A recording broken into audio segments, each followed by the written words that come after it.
Back in the days when young people were attending a 6-period or 8-period day, all in person, and their teachers were literally looking over their shoulders most of the day, you were creating an environment that was very certain and very predictable. Students were asked to engage in tasks that were largely teacher-directed. They were completing things that the answers might be in the back of the book, or they were relatively simple or predictable answers. The reality is that once young people graduate from high school, or if they suddenly find themselves at home without those adults leaning over them, the world is a much more uncertain and unpredictable kind of place. The more we trust students and respect them enough to give them control over all of that, the more that they're going to rise up to it and do it. I've yet to meet a young person who's not ready and interested in being in charge of themselves. They're practicing adults and they're tired of being told what to do every minute of the day. So the more autonomy you give them, the more that they rise up to that. A lot of what we try to do during project-based learning, both in the actual curriculum itself, but also in the way that we teach students to self-regulate and manage their time and manage themselves,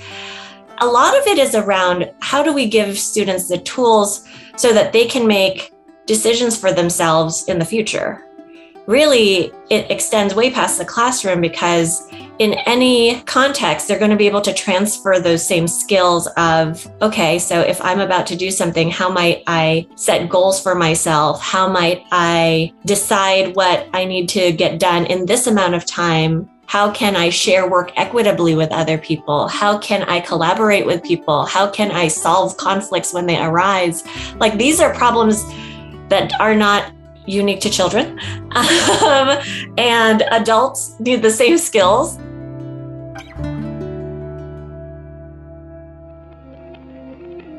Sometimes when you don't even know what you could be doing, it's hard to imagine what you would want to do. And so models are great. So we use models all the time, and the kinds of models we use can be professional quality models. For example, when I did an architecture project with students, I took them to the Woodbury School of Architecture here in San Diego. They went through and looked at architectural models made by those folks at that School of Architecture, and that's what we use as our baseline for what we could create. That's one version.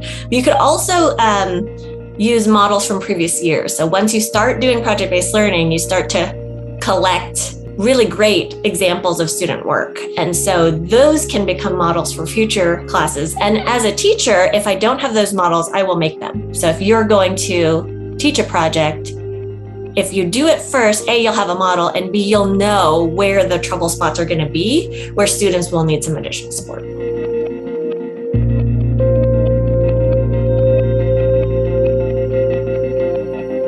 The voice and choice comes with parameters, because otherwise it makes it really hard to manage.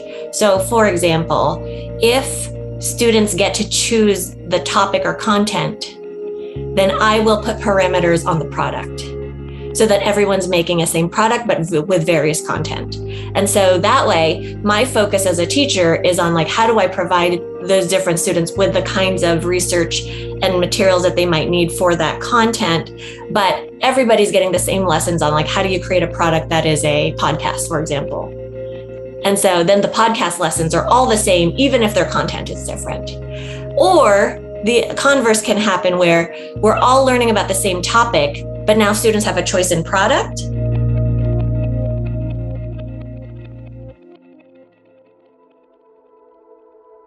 Oftentimes, the stumbling blocks that happen during project time have to do with students not being super clear on what they're meant to do. So sometimes project-based learning can look like a free-for-all, where it's just like, do whatever you want. And for a lot of students, it's really hard for them to even understand, like, what do you do with that? And so you need to create some really clear expectations of the work that is to be done and what that might look like. And it's not coming from you, but rather co-creating with students what they think that work should look like. So for example, every single activity that I would start always follows this, like, same pattern of, like, we are going to blank, blank, blank.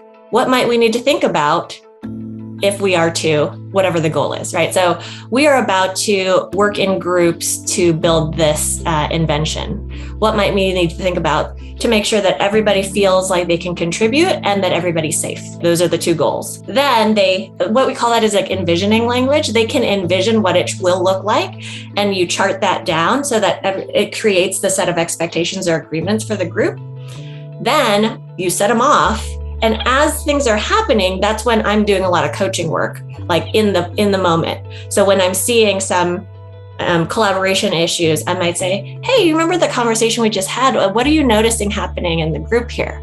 And they might say like, oh, well, so-and-so's taking up all of they're doing all the work and I get to do nothing. And then that's when I would use some of the tools around like, how do you solve that problem? I would engage them in a problem-solving meeting with each other so that they can discuss what's happening and solve it themselves. And what I'm trying to do here is create guided practice so that eventually they don't need me to do that problem solving and they can self-advocate when that's happening the next time. Let's say we did some of that building project time for about an hour or so, couple hours, then I would close it off with like a reflection on, okay, so before we started, we said that these were the agreements that we were going to go by. How did it go for you all? What things did we do well? What do we need to work on? And so that constant reflection on like, what is it that it's going to look like when we actually get into this work?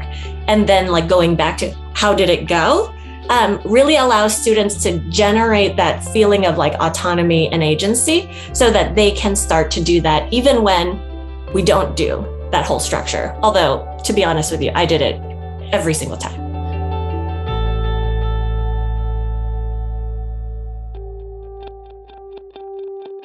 The challenge donut gives them a way to reflect on their work. So you have the comfort zone, the challenge zone. Outside of the donut, we call that your panic zone. The only time you can get into flow and when you are really learning is when you're in your challenge zone. So I say all of that to say it's a tool for reflection.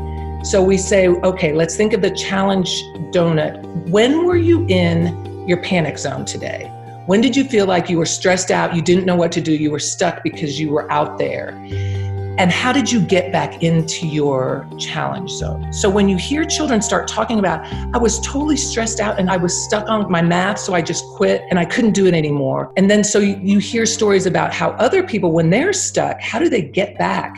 Well, I decided to listen to a different video to find how someone else did it. I called my running partner. I asked for help, at our help desk.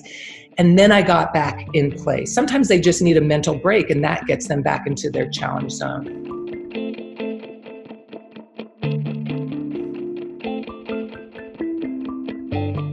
Projects take a lot of different steps and you want to make sure that you catch students before they're super far behind. You don't want to get to exhibition and all of a sudden you're like, oh, this student is missing a bunch of stuff that led them to not be able to have some high quality product at exhibition. So those multiple checkpoints throughout a project on a regular basis with students so that you are seeing, okay, how do I know which students are on which draft? Allows you to be able to then go, okay, I need to check in with this person, and this person, because it is super overwhelming for a kid to then be like, I'm so far behind, I can't get anything for that exhibition. And that's not fair to the student, because it's on us as teachers to make sure that we are helping them develop those skills in being able to like follow a process and have something of high quality at exhibition. And so I just always want to make sure that teachers are giving students lots of opportunities to know where they are and what they need to do to catch up and create some like interventions if they actually need it earlier on. If you create a really robust system for those checks throughout, then you won't deal with those problems. And those systems should be visible to students and not just you. So sometimes I have it as like a giant like process board where like we're all, like who's on what part, and that allows us to help make sure that that happens for everyone. Scrum is a tool that engineers use where they take a project and break it down into tasks that need to get done. So they make lists of all the things that need to get done for this project. And then there's a column that's like in progress. And so folks will take, on a team, will take a sticky note, write their name on it so we know who's doing what, put it in the in progress. And then there's a column for tasks that are finished. And so as somebody who is just quickly as a teacher, if I'm looking at groups and seeing like, where are they on things, it's a really quick visual that allows me to see how groups are progressing through a project and if certain groups need some additional support, as well as they can see who's doing what and is there an imbalance sometimes where like one person has their name on like 10 sticky notes and one person has one, right? So then you can start to see some of those dynamics and help to troubleshoot.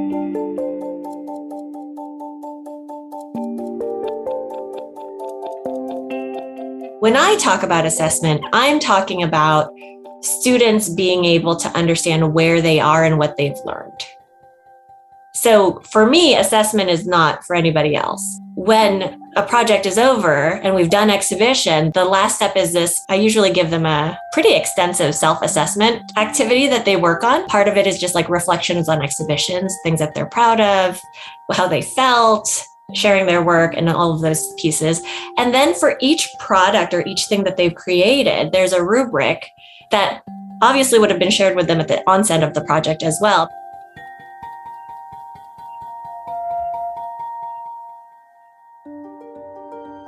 If you're hoping to support young people in developing their own individualized learning, you need to help them have the opportunity to co-author their own individualized learning plan. So creating structures and systems where educators sit down with students, ask them who they are, what they're interested in, what kinds of things they've made progress on already, what they'd like to get better at, and then out of that, develop a learning plan that the student co-authors and creates. They can then periodically come back to that learning plan and say, here's the things I've made progress on, here's what I still need to work on. You have to think about, what's sort of the degrees of freedom that you are providing to the young person? What are the kinds of resources that are available? How often are you going to be checking back in on it? Which kinds of other stakeholders? Are there parents, family members, community members, educators, special educators, outside mentors? Who else is going to be a part of that? That's going to inform the way in which you design the individualized learning plan.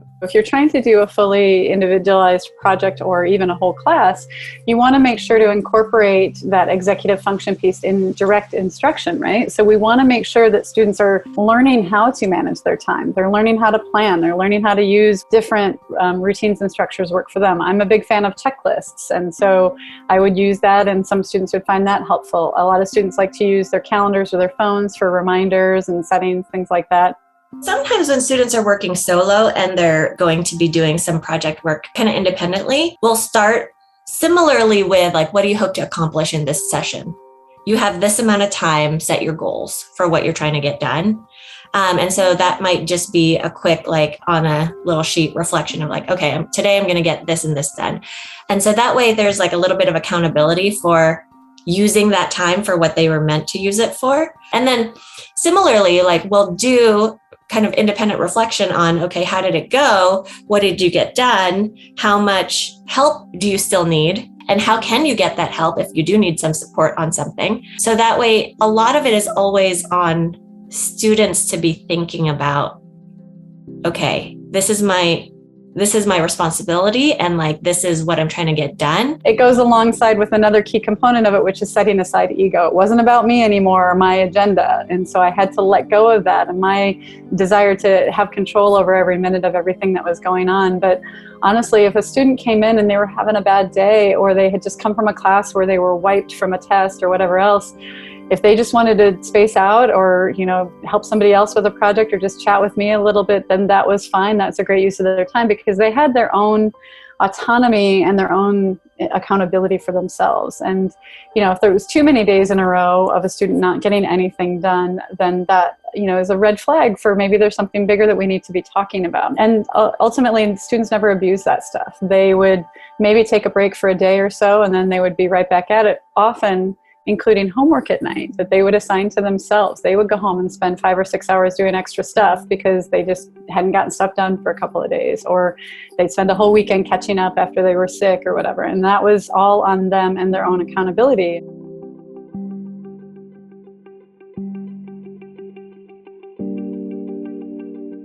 So we have a chance to teach kids how to manage their failure.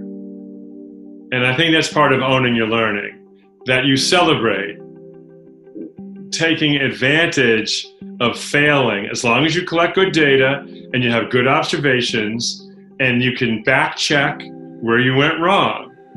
That's probably important. Everybody does that. I do that when I edit an article. So owning your learning, I think, has to include that we're going to make failure a standard behavior. And we're going to talk about it. How did you fail well today? I think what we should have are kids explaining where they went wrong and how they corrected that. And the other kids listening and going, oh my God, that happened to me. I can relate to that. I should learn from that. So that's part of owning your learning, is that sense that you're taking responsibility for reflecting on your work. As a teacher, if you can say, this is a continual improvement journey, you will slip backwards, you'll plateau, you'll get frustrated.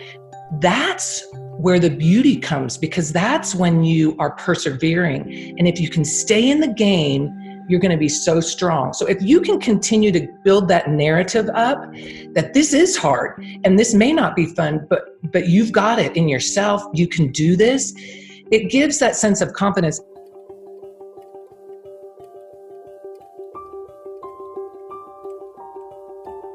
As that inner confidence builds, the students themselves start to take charge. And my job at that point, as their teacher, their guide, is to step back.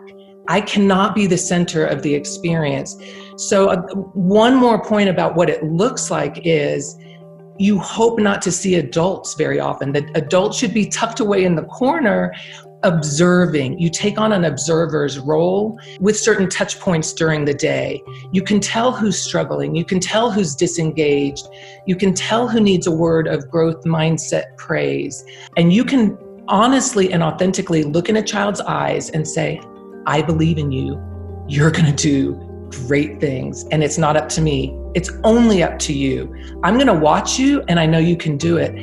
And that starts lighting a fire. But I don't think children hear that often enough, that I'm not going to compare you to anybody. You are so valuable just because you exist. And here you are. Now let's see what skills you need to learn. And let's see what you want to do in this world, because you're going to change this world.